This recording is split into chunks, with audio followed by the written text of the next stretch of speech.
Good morning student of class 7। आज हम आपको आपके हिंदी ग्रामर की पाठ्य पुस्तक मेरी हिंदी व्याकरण एवं रचना से दूसरा पाठ समझाएंगे। आपका दूसरा पाठ है वर्ण विचार। वर्ण भाषा की सबसे छोटी इकाई है। वर्ण उस मूल ध्वनि को कहते हैं जिसके और टुकड़े ना किया जा सके। वर्ण भाषा की जो है सबसे छोटी इकाई है और वर्ण उस मूल ध्वनि को कहा जाता है जिसके हम और टुकड़े नहीं कर सकते। वर्ण का प्रयोग ध्वनि और ध्वनि चिन्ह दोनों के लिए किया जाता है। वर्णों के व्यवस्थित समूह को वर्णमाला कहते हैं। वर्णों को जब व्यवस्थित रूप से रखा जाता है तो वो क्या कहलाता है? वर्णमाला। वर्ण को अक्षर भी कहा जाता है और वर्ण के संयोग से क्या बनते हैं? शब्द। जब वर्णों को हम व्यवस्थित तरह से लिखते हैं तो क्या बनता है? एक नया शब्द। जैसे आपका उदाहरण आपको दिखाया गया है, जैसे क व्यंजन है आपका अ जमा मा जमा अ जमा ल जमा आ, इन सभी को मिलकर क्या बना? शब्द कमल। तो वर्णों का जो व्यवस्थित समूह होता है वह कहलाता है हमारा वर्णमाला। हिंदी की पूरी वर्णमाला में कुल 52 वर्ण होते हैं। आप देखेंगे नीचे आपकी तालिका दिखाई गई है। स्वर आपके हैं 11, अयोगवा 2, व्यंजन आपके 25, अंतःस्थ व्यंजन 4, ऊष्मा व्यंजन 4, आगत व्यंजन 2, संयुक्त व्यंजन 4। कुल इन सबको मिलाकर आपका बनते हैं कुल 52 वर्ण। वर्णमाला के भेद। उच्चारण व प्रयोग के आधार पर हिंदी वर्णमाला के 2 भेद हैं। एक है स्वर, दूसरा है व्यंजन। तो स्वर के बारे में हम पढ़ेंगे। स्वर जिन वर्णों के उच्चारण में बिना किसी रुकावट के मुख से हवा निकलती है उन्हें कहा जाता है स्वर। स्वरों का उच्चारण स्वतंत्र रूप से किया जा सकता है। स्वर को बोलते समय हमें किसी की सहायता नहीं लेनी पड़ती है, हम इसको स्वतंत्र रूप से बोल सकते हैं। हिंदी वर्णमाला में 11 स्वर होते हैं। आपके स्वर बताए गए हैं यहाँ पे अ से लेके अव तक। आपके 2 यहाँ पर अयोगवा हैं। स्वरों के भेद।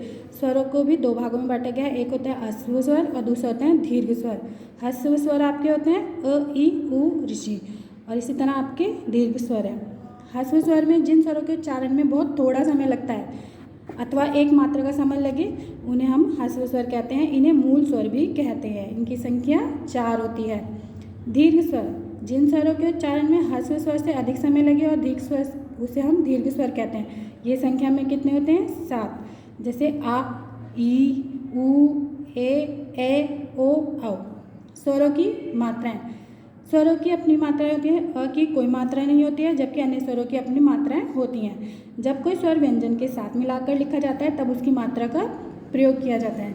स्वरों के लिए निश्चित मात्रा इस तरह से है। आपकी तालिका देखिए नीचे, आपको यहाँ पे स्वर हैं, स्वरों की मात्राएं, फिर मात्रायुक्त व्यंजन बनाया गया है और उनसे एक शब्द बना के आपको यहाँ पे तालिका में दिखाया गया है। सही बच्चे इसे पढ़ेंगे और समझेंगे।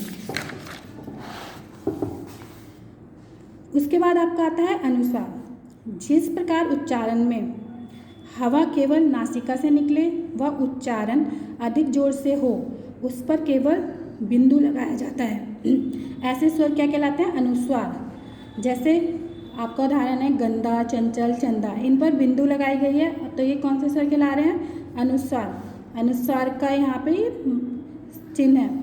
अनुनासिक जिस स्वर के उच्चारण में हवा मुख व नासिका दोनों से निकलती है, मुंह से और नाक से दोनों से निकलती है और लिखते समय वर्ण के ऊपर चंद्र बिंदु लगा दिया जाता है, ऐसे स्वर अनुनासिक कहलाते हैं। जैसे दांत, पांच, आंख आदि।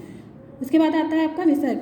विसर्ग का उच्चारण जो होता है, विसर्ग को जो बोलने पर हमें आवाज़ आती है वो हा की भांति आती है, जैसे अतः, प्रातः आदि। इसमें विशेष यह है कि हिंदी वर्णमाला में अनुस्वार विसर्ग को अयोगवा कहते हैं। ये ना तो स्वर होते हैं और ना ही व्यंजन होते हैं। उसके बाद आपका आता है व्यंजन। जिन वर्णों का उच्चारण करते समय हवा रुककर मुख से बाहर निकले तथा जिसके उच्चारण में सदैव स्वरों की सहायता ली जाए उसे हम व्यंजन कहते हैं। व्यंजनों को बोलते समय हमें हमेशा स्वरों की सहायता लेनी पड़ती है। इन्हें हम स्वतंत्र नहीं बोल सकते, तो यह स्वतंत्र ध्वनियाँ नहीं होती। जैसे क जमा अ, तब आपका बनता है क।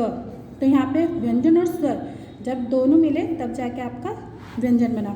उसके बाद है आपका व्यंजनों के 3 भेद होते हैं। एक होता है स्पर्श व्यंजन, दूसरा अंतःस्थ व्यंजन, तीसरा आपका आता है ऊष्मा व्यंजन।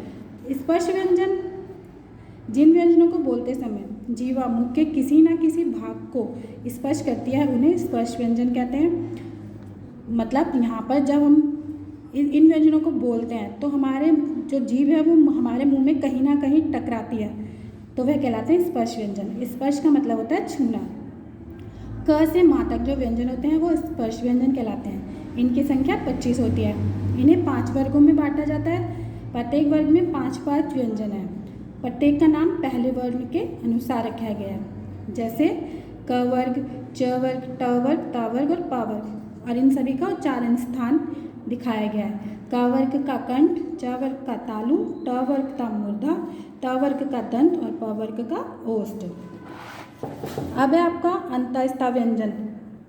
जिन व्यंजनों का उच्चारण करते समय आपकी जो जीभ है मुख के किसी न किसी भाग को पूरी तरह से स्पर्श नहीं करती है, उन्हें अंतःस्थ व्यंजन कहते हैं। यह संख्या में 4 होते हैं। स्वरों व व्यंजनों के बीच स्थित होने के कारण भी इन्हें अंतःस्थ व्यंजन कहते हैं, जैसे य, र, ल और व। ऊष्मा व्यंजन। जिन व्यंजनों के उच्चारण में मुख से वायु के तेज गति से रगड़ खाने के कारण ऊष्मा उत्पन्न होती है, उन्हें ऊष्मा व्यंजन कहते हैं। ये संख्या में कितने होते हैं? 4, जैसे श, स, ह। अब है आपका संयुक्त व्यंजन। 2 भिन्न व्यंजनों का परस्पर संयोग क्या कहलाता है? संयुक्त व्यंजन। यह मुख्य रूप से 4 होते हैं। देखिए आपका नीचे आपको चारों बताए गए हैं कि क और श मिलकर श बनता है, त र मिलकर त्र बन गया, ज और अण खाली ज्ञा बना, श और स मिलकर श्र बन गया।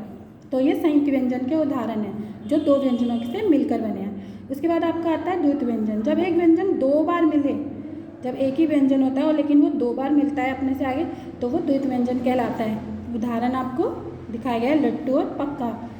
आगत व्यंजन होते हैं, ये 2 हैं, जैसे ज और फ। ये व्यंजन इसको ज इसलिए बोला जा रहा है क्योंकि इसके नीचे आप देख रहे हैं यहाँ पे बिंदी लगाई गई है। अगर इसके नीचे बिंदु नहीं लगी होती तो ये क्या कहलाता? ज। और फ का क्या होता? फ। इस जो ये बिंदु है उसको क्या कहा जाता है? नुक्ता।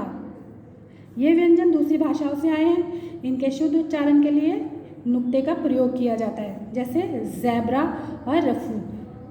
द्वैत व संयुक्त व्यंजन में अंतर आप कैसे पता लगाएंगे? जब 2 समान व्यंजन आपस में जुड़ते हैं तो वो द्वैत व्यंजन कहलाते हैं, और जब 2 अलग अलग व्यंजन आपस में जुड़ते हैं तो वो संयुक्त व्यंजन कहलाते हैं। अनुस्वार और अनुनासिक में अंतर कैसे पता करेंगे? अनुस्वार का अर्थ होता है स्वर के बाद आने वाली नासिकीय ध्वनि। इसका चिन्ह बिंदी के रूप में दिखाया गया, जैसे आपको कंगन, मंच, झंडा। अनुनासिक के उच्चारण में हवा नाक और मुख दोनों से बाहर निकलती है। इनका चिन्ह होता है चंद्रबिंदी। अब है उच्चारण। मुख से वर्णों या अक्षरों का बोलना ही उच्चारण कहलाता है। सभी वर्णों का उच्चारण स्थान निश्चित है। सही उच्चारण के लिए उन्हें हमें अपने नियत स्थान से बोला जाना चाहिए। गलत स्थान से वर्ण को उच्चारण करने से दोष आ जाता है। यहाँ पे आपको शब्दों की कुछ अशुद्धियाँ दिखाई गई हैं, जैसे मात्राओं की हम कभी लिखते समय या बोलते समय अशुद्धियाँ कर देते हैं, उन्हीं का शुद्ध रूप बताया गया है। जिस तरह से आपको उदाहरण दिए गए हैं, प्रभु, तो इसमें मात्रा लगती है छोटे ओ की, तो प्रभु। दिवाली, तो दीवाली। इसी तरह आपके गुरु, पारिवारिक, अधीन, पत्नी, पड़ोस, परीक्षा, अलौकिक, हस्तक्षेप, शून्य। अब अनुस्वार और अनुनासिक की संबंधी अशुद्धियाँ दिखाई गई हैं आपको। अल्प प्राण, महाप्राण की संबंधी, छ और श संबंधी, स, स, सा संबंधी, रैफ संबंधी, व्यंजन द्वि संबंधी, ब, व संबंधी अशुद्धियाँ, और ण और न संबंधी अशुद्धियाँ।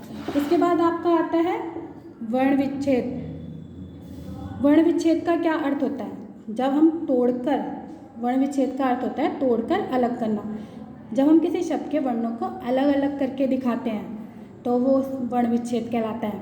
वर्ण विच्छेद करते समय स्वरों को अपने मूल रूप में लिखा जाता है अथवा व्यंजनों के नीचे हलंत लगाया जाता है।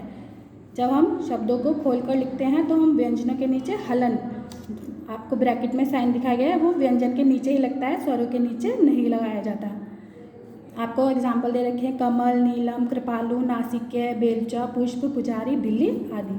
तो ये आपके उदाहरण हैं। इन सब में आप देखेंगे कि व्यंजन के नीचे हलंत है और स्वरों के नीचे हलंत नहीं है। आशा करते हैं कि आपको ये पाठ समझ आया होगा। अब देखिए इसका पुस्तक अभ्यास। क्वेश्चन नंबर 10 है आपका वर्तनी शुद्ध करके लिखने हैं। यहाँ पे आपको कुछ अशुद्ध शब्द दे रखे हैं, आपको इसको शुद्ध करना है। जैसे आकांक्षा, लेकिन सही शब्द होता है आकांक्षा।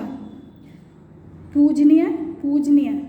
इस तरह से परमात्मा, कंस, स्मरण, ब्रह्मा, संपत्ति, इनको आपको शुद्ध करके लिखना है। उसके बाद है वर्ण विच्छेद। वर्ण विच्छेद आपको बताया था कि शब्द को खोल कर लिखना, अलग करके लिखना।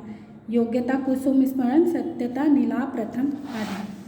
सही विकल्प पर वर्णों को और क्या कहा जाता है, हमने बताया था कि वर्णों को हम और क्या कहते हैं, अक्षर कहते हैं। हिंदी वर्णमाला में कितने वर्ण हैं, 52। अ ई उ ऋषि कौन से स्वर होते हैं, ये ह्रस्व स्वर। स्पर्श व्यंजनों को कितने वर्गों में बांटा जाता है, 5। वर्णों को तोड़कर लिखना हमारा क्या कहलाता है, वर्ण विच्छेद। सभी बच्चे अपनी कॉपी में आज की तारीख में ये कार्य सफाई से करेंगे।